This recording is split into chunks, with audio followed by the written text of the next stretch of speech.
Hello everyone, thanks for tuning in. This is my little diary and story of my repair for a espresso coffee machine, Rocket Appartamento. I've never repaired a boiler coffee machine before. This is a single boiler machine. Now, first of all, I'm not an engineer and I'm not pretending to be one. I'm not pretending to teach anyone how to. I don't have the depth and experience. I used to be a racing motorbike engineer and I love plumbing. I love taking things apart, putting it back together. I have little knowledge on electrics, just to get me by on basic things, and I have basic knowledge on machines as far as boiler machines. So this is not intended to teach anyone what to do or pretending me to be an expert of any sort. It's just I just loved to put together like a little diary on my experience in repairing this coffee machine. I hope you're going to enjoy it. And I do apologize for the quality of the video. It's taken with an iPad and a phone, nothing fancy about it. I didn't know I was going to do this, so yeah, please forgive the poor quality of the video. But again, I hope this is going to be of some help for someone that will encounter the same problem. Ciao, ciao. Here she is. This is the lovely Rocket Appartamento, which I absolutely adore. And the more I worked on it, the more I started to really love. The problem the machine was experiencing seems to vary. The first one was when after a while the machine was in pressure, it would start to lose pressure altogether. And the indicator, the bars were going down to basically zero, turn the machine off, and then it would be okay for other few days and then stop again. The second problem is that at times eventually didn't start again at all. So that were the two main issues that the machine was presenting. So I started to do some digging and started to take the machine apart. So the first thing I thought was in relation to the pressure switches, which was obviously my first point of call.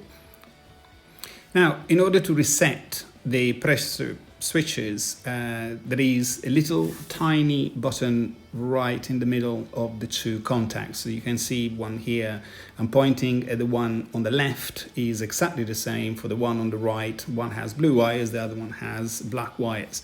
They're about 135 degrees top, and any temperature above that, obviously it will trip. And in order to reset it, just with a screwdriver or any pointing tool, you just basically press that little nipple that I am pointing at, and sometimes you can hear a click, at times you don't. Sometimes if someone has been heating a lot and using the hot water in the reheating, these may trip. So I decided to reset them and test the machine for a while. The machine worked pretty well for 6, 7, 8 days. I tested it quite thoroughly. I was using both the hot water, which is not technically, someone needs to do a little top up or a single drink, for example, wants to do a lungo americano or just adding water. Obviously the tank is reasonably contained and there is also steam in that, so up to a point, up to a certain level, as I'll show you in a bit, there is water, and above that there is steam. So obviously the machine has to enter temperature, and I noticed that if someone would use all of it, then obviously it will struggle and it will have to reheat. So it worked well for a few days, and then it happened again. So obviously I had to change a little bit of the tactic, because to me, as obviously first question is, okay, is it one off or it keeps happening? And if it keeps happening, what is the main reason why it would actually overheat? So this is what I started to investigate. So first thing I checked was the water level. Needless to say, if something would be to overheat, I just want to make sure that the element is first of all fully covered and there is enough water. Hence the use of the hot water in addition to making espresso, and in addition to the steam, potentially the water level would drop too quickly if the pump wouldn't kind of keep up with it, and eventually would overheat. So that is more likely to be consistent, not to just one-off. So this is the first thing that I checked. This is the actual level switch, and just checked it for wear or to actually make sure that it wasn't completely covered in scale, or just making sure that it worked. And the water level was a little bit low, yet as you can see from my very rudimental attempt to look at the level, I took a piece of cardboard and rolled it up, inserted where the level switch was, in order to see where the water level was. And as you can see, it will definitely cover the actual element. So put it back together and started to run some tests. What's happening? So pressure is on now, as you can see, and there is no power to the two switches, black wires and blue wires, that will go down to the heating element. By the way, the element still shows only 8 ohms. So I've asked my electrician friend to check it. It should really read between 40 and 48. So that could be one of the problems, but I don't think that is the main problem. So as the machine is in pressure, there is no current. Now, machine just kicked in because the pressure has dropped. And as you can see, now there is power, 241.67 volts going to the switches just there, as you can see. So right now though, as it just happened, pressure rose, is back on pressure it should be, and there is a power cutoff. So far seems to be pretty good. I will show you in another video where the problem might be, because the problem is not constant, is intermittent. I just drawn some water from the hot water spout, and the pressure is going really low. There is current drawn, which is still there, as you can see here. So it's still measuring the current, but the pressure keeps going down. And if I measure the current there, I am pretty sure that it's present, because I can hear the hissing. Now I'm just try to do that live. Just need to be careful because the machine is live. As you can see, bingo. Okay, so we still have power.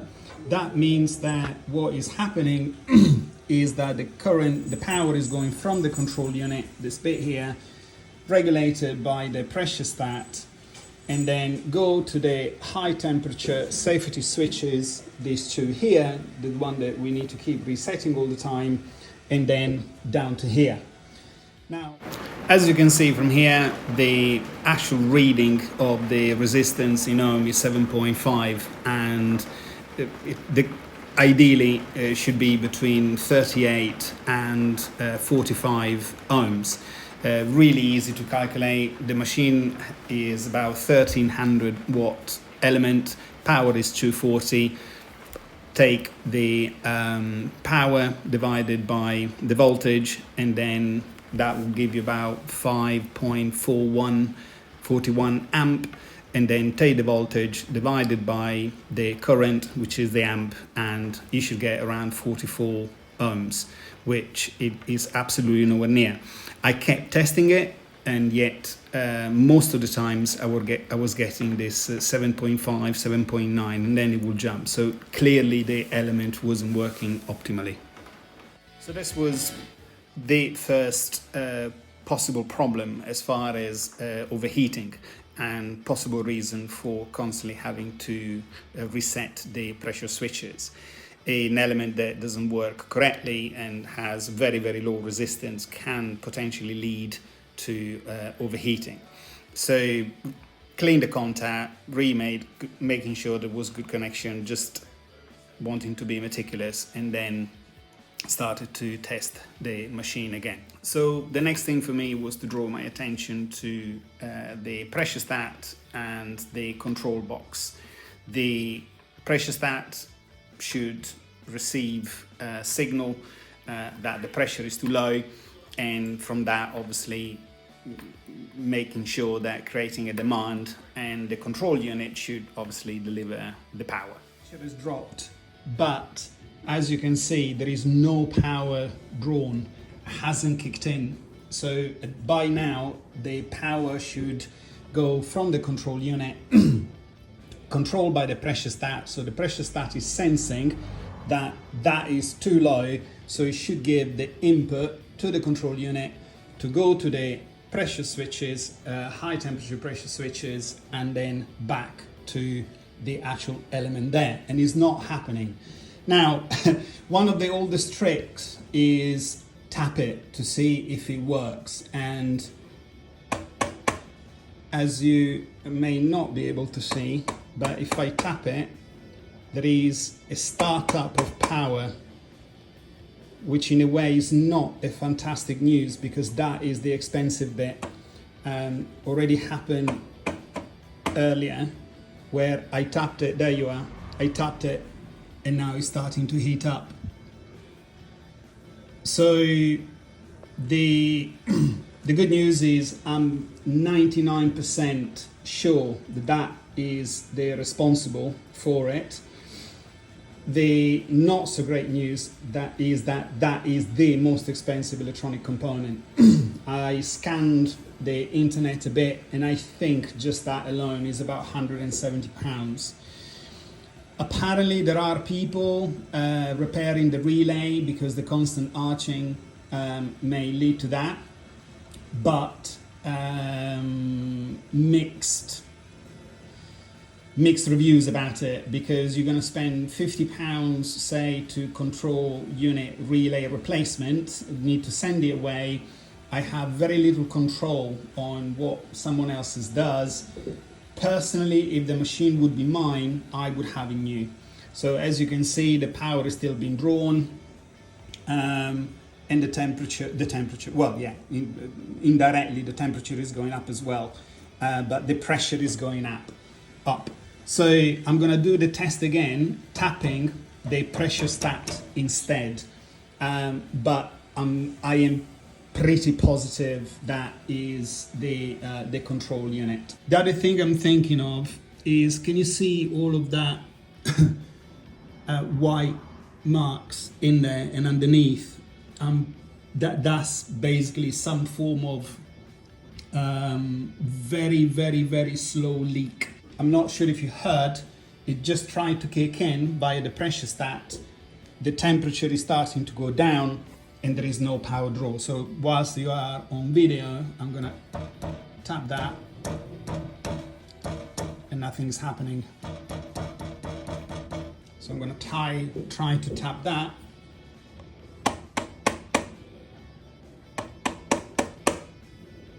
Bingo. There you are. I'm pretty certain is that, because I tried to tap. So inside here there is a membrane that is connected to that tube there. So that is the pressure. Is hot, believe it or not. So the pressure goes down to here, at the back of this, into there, and as you can see from here, so the pressure is recorded here, and when there is enough pressure, there is a membrane that will move up and then switch off the power to that. This is by far the most common one to replace. Would have been the first thing I would have changed, but it would have been not the correct part, because I tapped it. If it's a membrane, normally will give in. whereas it didn't. As soon as I tapped this, it started to basically go up with the power. I'm not sure if you heard that click. Pressure keeps going down and there is no power to it. You can see that he's trying. It just moved a bit, and as soon as I tap it, bingo. So I'm gonna take it apart. I'm gonna turn it off now, but most of the time is a relay inside that is burnt. So I took the control box out and opened it and started to check the connection. Generally, the fault will be in the relay. The purpose of the relay is to turn the power on and off upon the demand of the pressure switch or pressure stat. Now, if the relay gets stuck closed, then it will keep delivering power, so the pressure will go higher and higher and higher. If the relay gets stuck open, then there is no power and the pressure will keep dropping, which seemed to be the case. Also, this seems to be consistent with the fact that the pressure was dropping, and where I was tapping, the vibration of the tap will basically activate the contact of the relay that was stuck open, therefore closing them and then delivering the power. Here is one of the tests that I carried out, where after tapping it obviously worked for a certain number of time. The machine was nice and warm and not showing major problems after tapping it, but this will have to keep happening in order for that to work correctly. Now the pressure stat has switched off, power goes off for a certain number of seconds. Normally is between 40 seconds to 1 minute and 15 seconds, and eventually will kick in again, yet it wouldn't last. So definitely something that it was a bit of a hit and miss. So this was my first assessment. Couple of problems obviously were quite obvious. Pressure switches reset, still with signs of overheating. They were quite substantial, especially right around the actual boiler tank.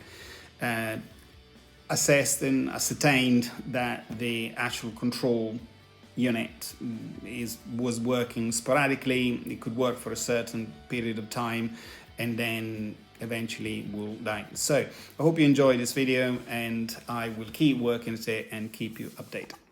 Ciao, ciao.